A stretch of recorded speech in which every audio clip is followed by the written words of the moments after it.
Morning, folks. We are coming to you live from Blanchette. It is 8:34 a.m. on Sunday. This is what your tuition dollars are paying for, kids. Come on, let's go. All right. Really nice and easy stuff today. Really good stuff. Continuing with our binomial distributions, our binomial settings. I'm going to share something with you. Okay. Yes, I see that, Zoom. Thank you. Okay. So we have used EV to calculate the mean, but there are other ways to do that if we have a binomial setting. Again, this only works, what I'm going to show you only works if we have a binomial setting. So again, you might have to check the bins, check your bins. Is it binomial? Is it independent? Does it have a certain number of trials and does it have the same probability? And then if it is binomial, you can use these really easy things. Instead of doing EV, it becomes so simple. Now, in your book, they do show you how they derive all this information. So if you're curious and you're like, hey, how did we get to these little formulas? It's in the Libro. It's in the book, kids. All right, let's do it then. If a count of X successes has a binomial distribution with number of trials N and probability P, then the mean is just N times P. It's so simple. Isn't this lovely? All you got to do is take the number of trials, multiply by the probability, and that gives you the mean. If it's a binomial distribution, if it reaches the requirements of a binomial setting, okay? It's that easy, kiddos. It's that easy. Let's do a problem, huh? Think back to our genetics problem. We had the parents had 5 kids each with a 0.25 chance of having type 0 blood. What is the mean of this binomial distribution? Well, we had 5 kids, so there's 5 trials. So the mean, sorry, tough to write, is 5 times the probability that they had type O blood, which was 0.25. What is that, 1.25? Gosh, Mr. T, it's early. Pretty sure that's right, but let's be sound here. Let's be sound. Oh, someone's brain's working. 1.25, so that would be our mean. So we'd expect 1 1/4 of the kids to have type O blood if this was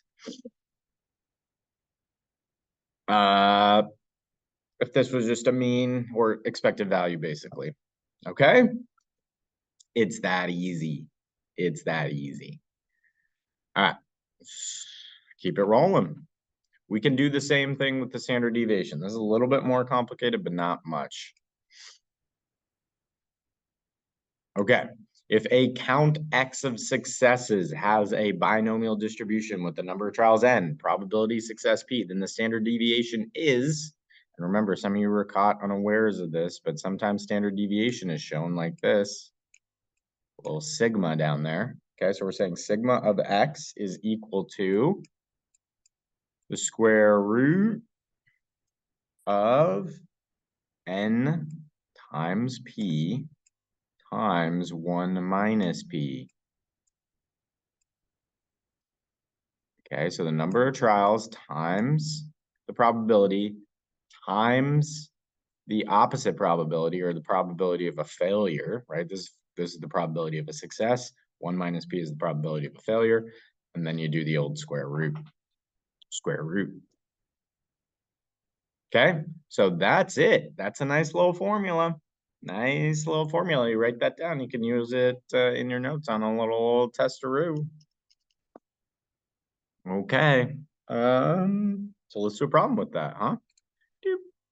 Okay, so remember our type O blood kids. We had 5 of them. Whoa, that's quite a sigma. Hello. Okay. So we do 5. Probability that we get a type O, it's 0.25. basically you take your mean. That's basically your mean. Basically, it's the square root of your mean times the probability of a failure. So probability that in this case we don't have type O blood is 0.75. I'll multiply those all together and take the square root. So I will do that here so that you are informed of what is going on in the world. So we got 0.9375 under the root. And then I'll take the square root of that. Let's see what that comes out to. Doesn't change it much because it's so close to 1. Okay, so we get 9.97. So that'd be our standard deviation. So our mean was 1.25. Okay, and then basically we'd expect to be within like plus or minus 1 of this, basically. So we should be somewhere basically between 0 and 2 kids that have type O blood. If we're getting out to 3 or 4, that would be pretty rare because you're past the standard deviation. And we will talk about that soon. I think maybe in the next one. Yeah, maybe in the next one, actually.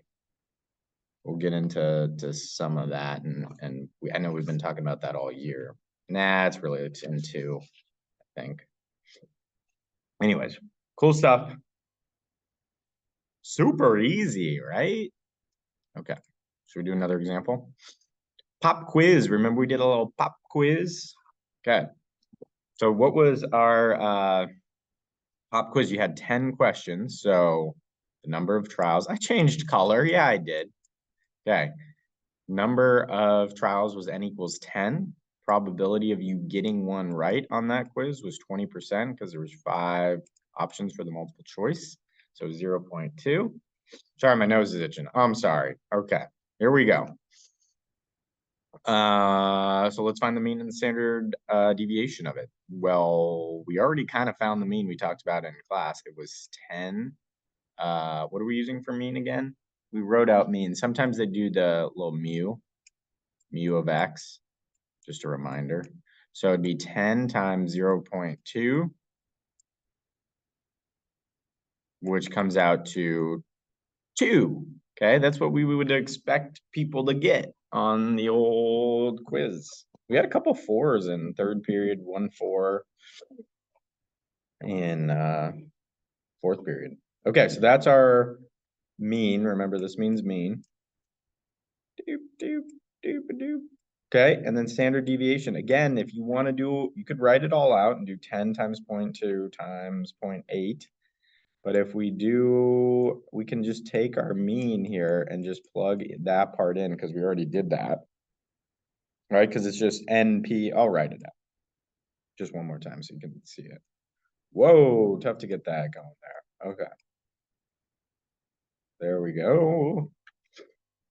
But this is NP. This is the mean right here. We found it. So if you kind of want to get this down and just shortcut it. Okay, our standard deviation is going to be equal to 2 times the probability of a failure, which was 0.8. 80% chance you didn't get one of those questions right on there. Do a little number crunch. We're crunching numbers. This comes out to 1 square root of 1.6, which is 1.26, basically. Okay. So we'd expect you to get 2 right, and then be plus or minus 1.25. So most people got 1 and 3, which was the real data. So those 4 were probably kind of outliers. Those were kind of rare. I don't think anyone got 5. 5 would be very, very intriguing. Okay. Very cool. That's it, folks. That's it. I think this was like, what did I say? It was 8:33. This is like an 11-minute video, so we can stop there. Good work. Hope you have a great rest of your day. And adios.